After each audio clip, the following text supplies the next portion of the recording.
प्राचीन समय की बात है। किसी राज्य में एक बड़ा प्रतापी तथा दानी राजा राज्य करता था।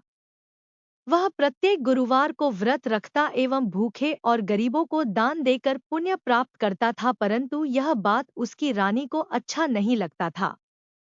वह न तो व्रत करती थी और न ही किसी को एक भी पैसा दान में देती थी और राजा को भी ऐसा करने से मना करती थी। एक समय की बात है, राजा शिकार खेलने को वन को चले गए थे। घर पर रानी और दासी थी। उसी समय गुरु बृहस्पतिदेव साधु का रूप धारण कर राजा के दरवाजे पर भिक्षा मांगने को आए।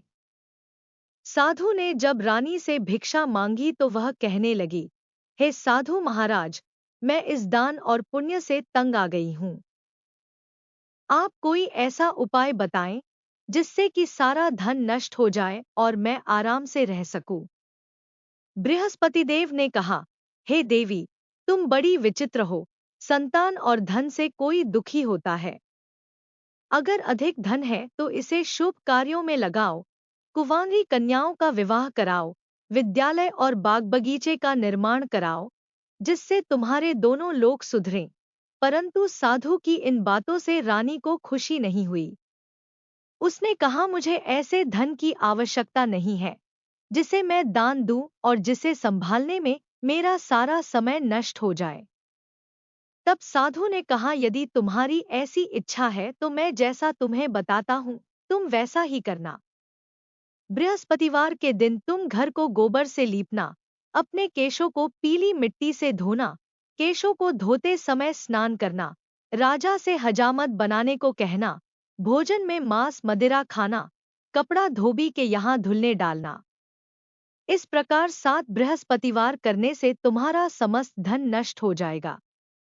इतना कहकर साधु रूपी बृहस्पतिदेव अंतर्ध्यान हो गए। साधु के कहे अनुसार करते हुए रानी को केवल 3 बृहस्पतिवार ही बीते थे कि उसकी समस्त धन संपत्ति नष्ट हो गई। भोजन के लिए राजा का परिवार तरसने लगा। तब एक दिन राजा रानी से बोला, हे रानी, तुम यहीं रहो, मैं दूसरे देश को जाता हूँ, क्योंकि यहाँ पर सभी लोग मुझे जानते हैं, इसलिए मैं कोई छोटा कार्य नहीं कर सकता। ऐसा कहकर राजा परदेश चला गया। वहां वह जंगल से लकड़ी काट कर लाता और शहर में बेचता। इस तरह वह अपना जीवन व्यतीत करने लगा। इधर राजा के परदेश जाते ही रानी और दासी दुखी रहने लगी। एक बार जब रानी और दासी को 7 दिन तक बिना भोजन के रहना पड़ा, तो रानी ने अपनी दासी से कहा, हे दासी, पास ही के नगर में मेरी बहन रहती है। वह बड़ी धनवान है।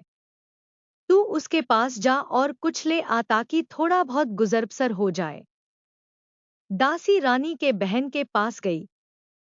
उस दिन बृहस्पतिवार था और रानी की बहन उस समय बृहस्पतिवार व्रत की कथा सुन रही थी। दासी ने रानी की बहन को अपनी रानी का संदेश दिया, लेकिन रानी की बड़ी बहन ने कोई उत्तर नहीं दिया।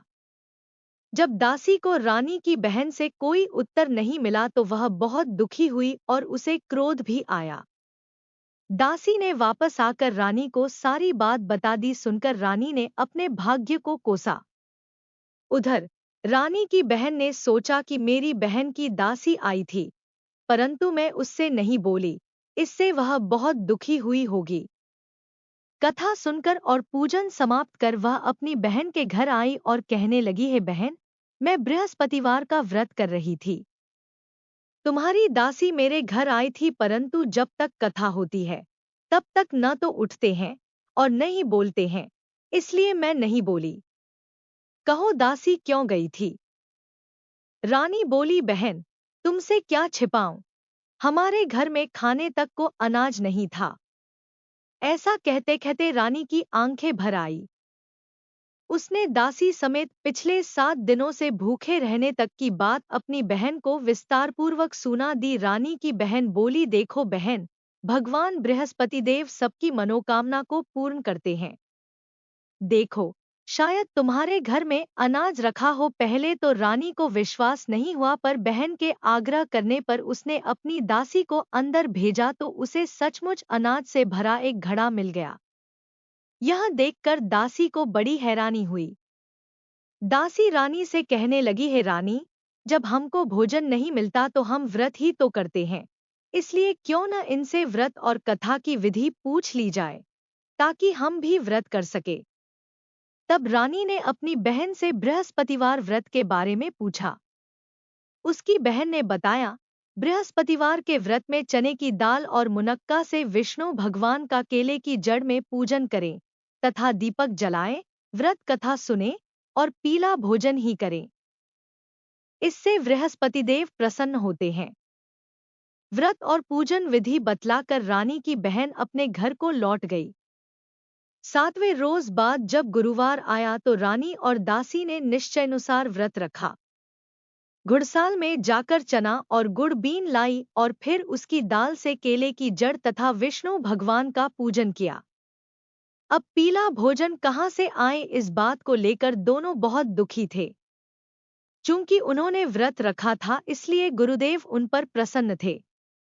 इसलिए वे एक साधारण व्यक्ति का रूप धारण कर 2 थालों में सुंदर पीला भोजन दासी को दे गए। भोजन पाकर दासी प्रसन्न हुई और फिर रानी के साथ मिलकर भोजन ग्रहण किया।